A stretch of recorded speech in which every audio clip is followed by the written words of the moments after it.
ปลาลูกปักนี่พ่อเสือกับพ่อเสือเด้อปลาลูกนี่เอาเห็ดเป็นบทเทียนไว้แน่ปลาลูกปักให้อยู่คงเข้ามาโอ้ยมันแล่นขึ้นขี้แห่ท้องเบื่องนมก็คือเบื่องพอพี่ท้องย่างมาจาก4 โลไหลมันเจ็บเลยมันแหลกเขานกให้คือคู่หักบ่ย่องถิ่มป้าคือกันได้ให้มาโอ้ยให้มาเขาว่าเป็นอีสังโอ้ยปลาลูกปักคัดปักแล้วสัตว์นั่นก็มาหอดกับมาค้างฟื้นค้างไฟแล้วนั่งรับตาไห้อยู่ตีแต่8 โมงจนหอด4 โมงยังไห้อยู่อ้าวโอ้ยก็มีถปุบมาแล้วซอยเหลือสิเม็ด ผู้ไรปุกผู้ไรปุก อะล้อซะล้อถปุบ พอจันนี่ฮะ พอจัน เอาเขาซื้อปุ่มเถอะวะ อ้าวเขามาลุบปุบมาเลย เอาแล้วซื้อปุ่มบ่ เมียเราซื้อลูกผัวเราซื้อปลูกก็เอิ้นดินเราเขาเอิ้นดินปลูก มารถป่วยบ่ไหลหรอกพระกษานแห่อยู่ไวมันสิตายแท้ๆมันเป็นอีสังมันสิตายพอลูกปักเท่านั้นสิพ่อตายซะบ่ข้าเหตุกันอยู่พุ่นกองผู้อุ่น3 คนยังบ่ตายเพิ่นว่ามีแห้งเพิ่นมากโอ้ยเพราะว่าคิดเลยได้ใจดิบ่ปากไม่จะได้ปะนี่เศร้ามือกูก็สิเฮ็ดคือกันแล้วมารถมันสิยากอีสังแล้วว่ะปืดสนิบขึ้นหมดแล้วปืดหน้าพี่สนิบล่ะเอามือข่อยไปถูหักมันปักนิ้วกลาง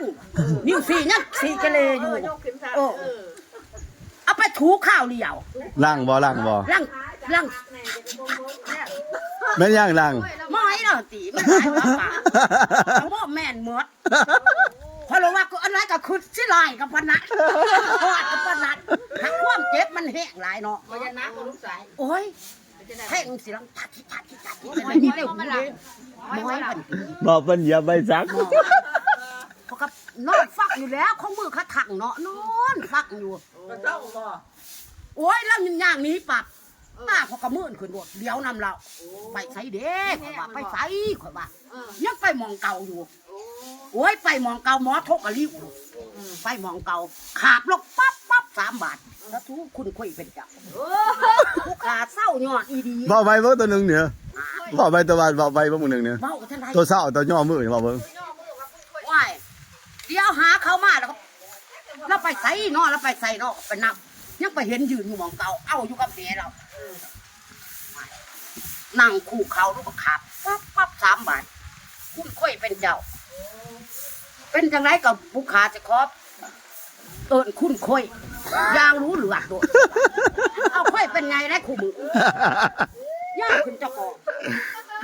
บ้านเราตายให้ใจจะจื้อไว้แล้ววันนี้พี่น้องบ้านเมืองเอ้ยสิว่าข่อยบ่เตือน เศร้าบ่ ปักแม่งอดตอดนี่ผู้ชายกระซางผู้นักกระซางไม่ยิ่งแหลกซะของผู้ชายดูโอ้ยเกินมันหาย โอ้ ยาเพียงขาเขาอีกยานี่ยาเพียงขา อ่ะยาเพียงขาย าเพียงแอวหมอเพียงแอวหมอตายมันบ่ได้ขึ้นมาแอวดิลุ่ม โอ้ผู้ใดเศร้าว่าบัดเนี่ย เสามิดเสา เจ็บจังวงหาจังวง เจ็บนี่9 โมงหอด4 โมงเพราะปานนี้แล้วโอ้ยพอดีย่างน้ำกดละโลดมันไปรีหยอดอีสังข่อยว่าก็ไปถือการถือสังมันข่อยก็บ่เสียใจหรอกพระพุ่มแล้วก็หัวอักที่ข่อยกันที่ไปงบไปขาบเขาเนาะบอกว่าตอนนั้นมาแล้วก็เศร้าเลย โอ้ปักเถนาเลยเป็นจังได๋คัด พั ปัก ฒนาห้วยกับ ไปคือเก่าบ่ สร้างแล้วบ่ได้เลือก เขาบ่ให้ครับบ่ ก็หายจังแล้วเขามันเจ็บถือว่าซอยชีวิตสิว่าไว้ซะบ่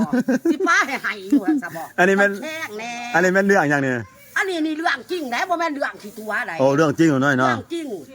คักแน่ เรื่องจริงเรื่องปลาลูกปักเนาะ เรื่องป ป ลา ลา ลู ลู ก ก ปั ปั ก กนี่แต่ว่าเศร้าใส่หวานใส่ยาก็บ่ถือเนาะ ก็ ค้างไฟก็บ่ถือ ทางไปแทงใหม่ โอ้ ว่าถือตัวนั้น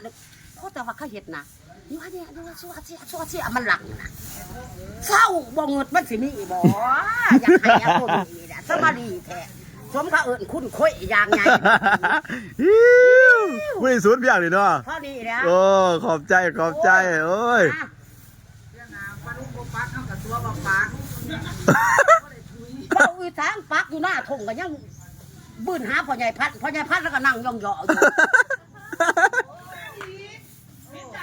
เฮ็ดลูกปักถ้าข้าวเป็นเดียวแล้วว่ะ